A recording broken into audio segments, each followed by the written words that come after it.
ஜாழ்ப்பாணத்தில் சிலுசன் எனப்படுகின்ற இளைஞன் உயிரிழந்த சம்பவம் தொடர்பாக செய்திகள் தொடர்ந்து வெளிவந்து கொண்டிருக்கின்றன. அதை தவிர சிலுசன் உயிரிழந்த செய்தியை அறிந்த அவரது காதலி உயிரை மாய்த்துக் கொண்டிருந்தார். இந்த சம்பவங்கள் தொடர்பான அனைத்து விடயங்களையும் பலரும் அறிந்திருப்பீர்கள்.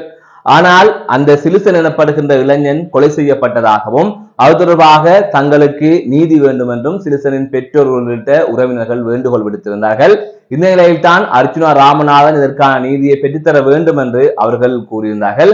இந்த நிலையில் அர்ச்சுனா ராமநாதன் அவர்கள் அந்த சிலுசனின் பெற்றோரை சந்திக்க இருப்பதாகவும் அதை தவிர இந்த விவகாரம் தொடர்பாக பாராளுமன்றத்தில் முறைப்பாடு ஒன்றினை பதிவு செய்ய இருப்பதாகவும் அவர் கூறியிருக்கின்றார்.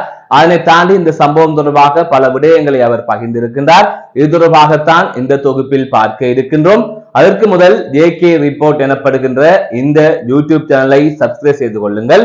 தொடர்ந்து அருகில் இருக்கின்ற பெல் பட்டினை கிளிக் செய்வதன் ஊடாக நான் போடுகின்ற ஒவ்வொரு காணொளிகளையும் நீங்கள் உடனுக்குடன் பார்க்கக்கூடிய வகையிலே இருக்கும்.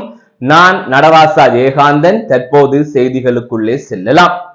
அனைவருக்கும் தெரியும், தென்மராட்சி வரணி பகுதியில் இருக்கின்ற குளம் ஒன்றிலிருந்து இளைஞனின் சடலம் மீட்கப்பட்டதாக செய்திகள் வெளியாகியிருந்தது.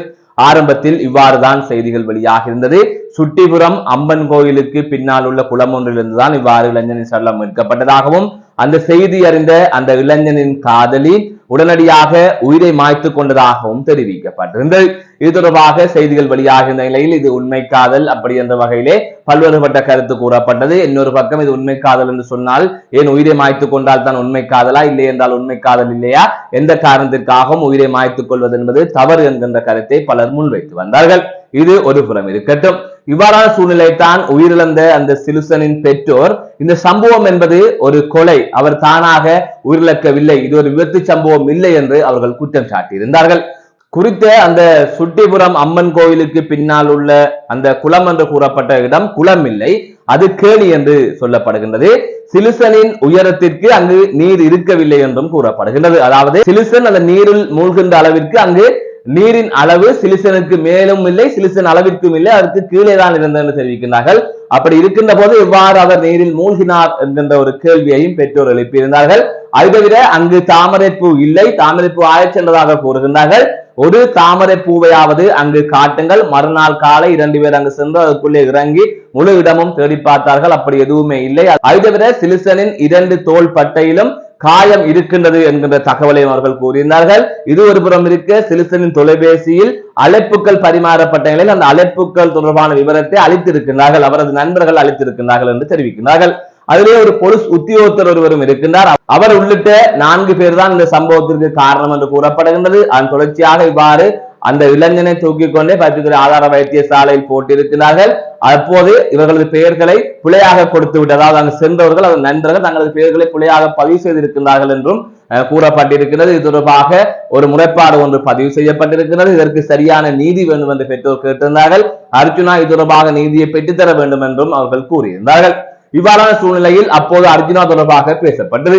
யாழ்ப்பாணத்தில் 6 நாடாளுமன்ற உறுப்பினர்கள் இருக்கின்றார்கள். அர்ச்சுனா உள்ளிட்ட 6 நாடாளுமன்ற உறுப்பினர்கள் இருக்கின்றார்கள். மேலதிகமாக தேசிய பட்டியலூடாக சந்திரசேகர் அமைச்சராக இருக்கின்றார். இவ்வாறு 7 பேர் இருக்கின்ற நிலையிலே அங்கே என்ன நடந்திருக்கின்றது என்கின்ற ஒரு கேள்வியை அவர்கள் எழுப்பியிருக்கிறார்கள். அதாவது இவ்வளவு நாடாளுமன்ற உறுப்பினர்கள் இருந்தும் இது தொடர்பாக அவர்களும் பேசவில்லை. பெற்றோர்களும் அந்த இளைஞரின் பெற்றோர்களும் வேறு எந்த நாடாளுமன்ற உறுப்பினர்களையும் அழைக்கவும் இல்லை, அவர்களிடம் கேள்வி எழுப்பவும் இல்லை, அவர்கள் நீதியை பெற்றுத்தர சொல்லி கேட்கவும் இல்லை. ஆனால் அர்ஜுனாவை கேட்கின்றார்கள். அப்படி இருக்கின்ற போது அர்ஜுனா ஏழ்மை மக்கள் அல்லது நீதிக்காக போராடுகின்ற மக்கள் மனதில் எந்த அளவுக்கு இருக்கின்றார் என்கின்ற ஒரு கருத்தையும் சமூக வலைத்தளங்களிலே தொடர்ந்து காணக்கூடிய வகையிலே இருந்தது.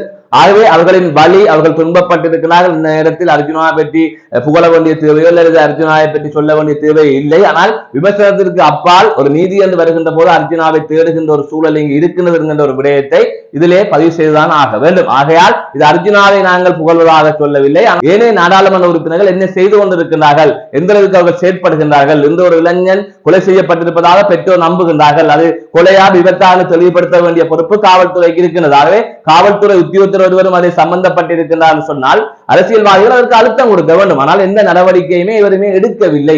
எதற்காக சொல்லுகிறேன்? ஆகவே ஏனைய நாடாளுமன்ற உறுப்பினர்களும் இது தொடர்பாக கருத்து கூற வேண்டும், இது தொடர்பாக நீங்களும் பேச வேண்டும் என்பதுதான் இந்த பதிவிலே சொல்ல வருகின்ற ஒரு விடயமாக, ஒரு நோக்கமாக இருக்கின்றது. இவ்வாறான சூழ்நிலை தான் அர்ஜுனா இதற்காக என்ன செய்ய போகின்றார், அர்ஜுனாவின் பெயரை சொல்லி அவர்கள் கேட்கின்றார்கள். அப்படி இருக்கின்ற போதுதான் அர்ஜுனாவிடம் இது தொடர்பான கேள்வி எழுப்பப்படுகின்றது. திருவோணமலையில் வைத்து இந்த கேள்வி எழுப்பப்படுகின்றது. கொடிகாமம் பகுதியைச் சேர்ந்த இளைஞன் உயிரிழந்த சம்பவம் தொடர்பாக அவர்களது பெற்றோர் நீதி பெற்றுத் தர வேண்டும் என்று உங்களின் பெயரை கூறினார்களே, நீங்கள் என்ன செய்தீர்கள் என்று அப்போது அர்ஜுனாவிடம் கேட்கப்பட்ட போது அவர் நேற்று குறிப்பிட்டிருந்தார், நாளையும் நாளை மறுதினம், அதாவது இன்றும் நாளையும் வழக்கு இருக்கின்றது, அந்த வழக்கை முடித்துக் கொண்டு நான் இவ்வாறு உயிரிழந்த இளைஞனின் பெற்றோரை சந்திக்க இருக்கின்றேன். அதை தவிர போலீசார் இதற்கு சரியான ஒரு முடிவை எடுப்பார்கள், சரியான நடவடிக்கை எடுப்பார்கள் என்று நான் நம்புகின்றேன். அந்த போலீஸ் உத்தியோகத்தர் மீதும் ஏற்கனவே பல குற்றச்சாட்டுகள் இருக்கின்றது. ஆகவே இது தொடர்பாக போலீசார் சரியான நடவடிக்கை எடுக்க வேண்டும், எடுப்பார்கள் என்று நான் நம்புகின்றேன் என்று அர்ஜுனா ராமநாதன் அவர்கள் தெரிவித்திருந்தார். அதை தவிர நாடாளுமன்றத்தில் பொதுமக்கள் முறைப்பாடு ஒன்றையும் பதிவு செய்ய போவதாகவும் அவர் குறிப்பிட்டிருந்தார். ஆகவே நாடாளுமன்றத்தில் அவர் முறைப்பாட்டை பதிவு செய்ய போவதாகவும் தெரிவித்திருந்தார். இது குறித்து போலீசார் நடவடிக்கை எடுக்காவிட்டால் ஒரு முறைப்பாடு ஒன்றை நாடாளுமன்றத்திலே நான் பதிவு செய்வேன், இது தொடர்பாக அவர்களுக்கான தீர்வுக்காக நான் நடவடிக்கைகளை மேற்கொள்வேன் என்று அவர் குறிப்பிட்டிருந்தார். ஆகையால் பாதிக்கப்பட்ட தரப்பு அந்த இளைஞனின் பெற்றோர் உறவினர்கள் அவருக்கு ஏதோ நடந்து விட்டது என்று கூறுகின்றார்கள். அதற்கான சில ஆதாரங்களையும் சில காரணங்களையும் அவர்கள் முன்வைக்கின்றார்கள். ஆகையால் அவர்களுக்கும் இந்த செய்தியை பார்க்கின்ற செய்திகளை அவர்கள் எதிர்பார்த்துக் கொண்டிருக்கின்ற, அவர்கள் நீதி வேண்டும் என்று மன்றாடி கொண்டிருக்கின்ற, அல்லது அவர்களை மரணத்தை நேற்று கவலையடைகின்ற ஒவ்வொருவரும் இதில் என்ன நடந்தது என்பதை அறிவதற்கு ஆர்வமாக இருக்கிறார்கள். ஆர்வமாக என்று சொன்னால் புதினமாக ஆர்வமாக இல்லை, உண்மையிலே அப்படி ஒரு கொலை நடந்திருந்தால் அவர் தண்டிக்கப்பட வேண்டும் என்பதில் ஆதங்கத்துடன் ஆர்வமாக அதனை பார்த்து கொண்டு இருக்கின்றார்கள் என்றுதான் சொல்ல வேண்டும்.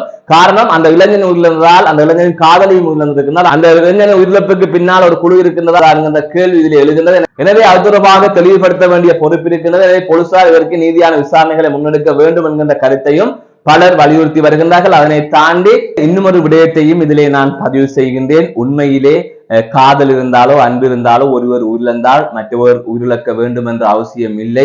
அப்படி உயிரிழந்தால் தான் அது உண்மையான காதல், இல்லை என்றால் உண்மை இல்லாத காதல் என்றெல்லாம் அர்த்தமில்லை. ஆகையால் இது தொடர்பாக யாருமே உயிரை மாய்த்துக் கொள்ளுகின்ற முடிவுக்கு செல்லாதீர்கள்.